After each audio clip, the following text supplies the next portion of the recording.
মাছের রসা। এই বোয়াল মাছটার মধ্যে আমি নুন, হলুদ আর একটু এই যে কাঁচা তেল দিয়ে, তেলটা দিলে মাছটা ফাটবে না, বোয়াল মাছটা খুব ফাটে তেলে দিলে, তো কম ফাটবে। এই যে বোয়াল মাছটা রসা করব।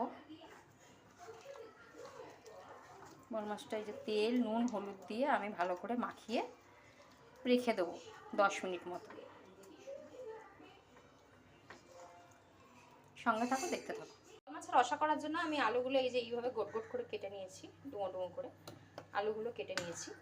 আর এখানে আমি কিছু মশলা করে নেবো, তার জন্য আছে এখানে পেঁয়াজ, এখানে আছে টমেটো, না আদা রসুন। আমরা একটু ঝাল কম খাই তাই আমরা 2টো লঙ্কা দেবো। আর এখানে একটা এটা কাশ্মীরি মির্চ পাউডার, এটা আমি একসাথেই বেটে নেব। তো একে একে আমি মিক্সিং বলে আমি সব কিছু দিয়ে একটা পেস্ট বানিয়ে নেব। সব কিছু দিয়ে আমি একটা মিহি পেস্ট বানিয়ে নিয়েছি। এই যে মিহি পেস্ট বানিয়ে নিয়েছি। এখানে কিছুটা পেঁয়াজ, আমি কুচনো পেঁয়াজ রেখেছি, এটা আমি রান্নার সময় দেব। আমার ভাজা হয়ে গেছে, সব মাছগুলো আমি ভেজে নিয়েছি। এখানে আলুগুলো আমি ভেজে নিয়েছি, ভেজে তুলে নিয়েছি। এবার কড়াইতে তেল দিয়ে দিয়েছি, সে তেলের মধ্যে দিয়ে দেবো এই কুচিয়ে রাখা পেঁয়াজ।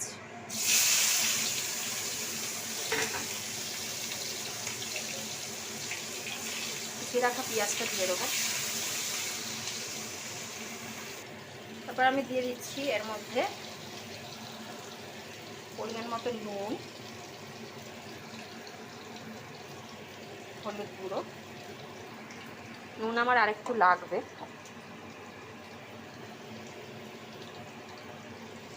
দিয়ে আমি নাড়াবো। এবার এটার মধ্যে আমি দিয়ে দেবো ওই বাটা মশলাটা।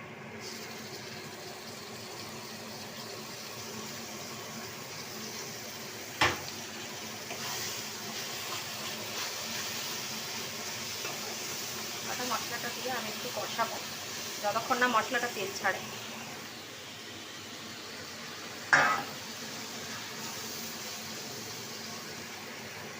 এটা আমার একটু কষানো হয়ে গেছে।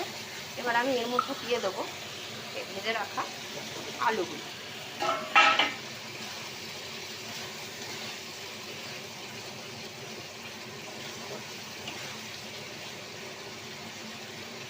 ভেজে রাখা আলুগুলো দিয়ে দেবো। মশলা থেকে জল ছেড়ে গেছে, এবার আমি এতে মিক্সিং বোল যে ধুয়েই জল রেখে দিয়েছিলাম, এই জলটা এর মধ্যে দিয়ে দেবো। আলুটা সেদ্ধ হবে তাই একটু বেশি করেই জলটা দিলাম।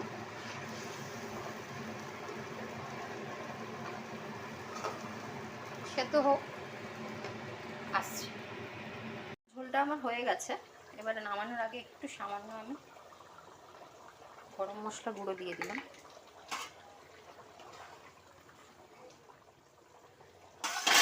দিয়ে আমি একে একে ভেজে রাখা মাছগুলো দিয়ে দেবো।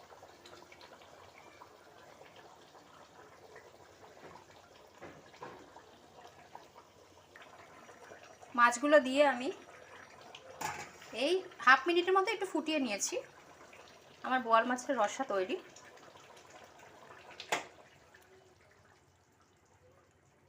Thank you for watching.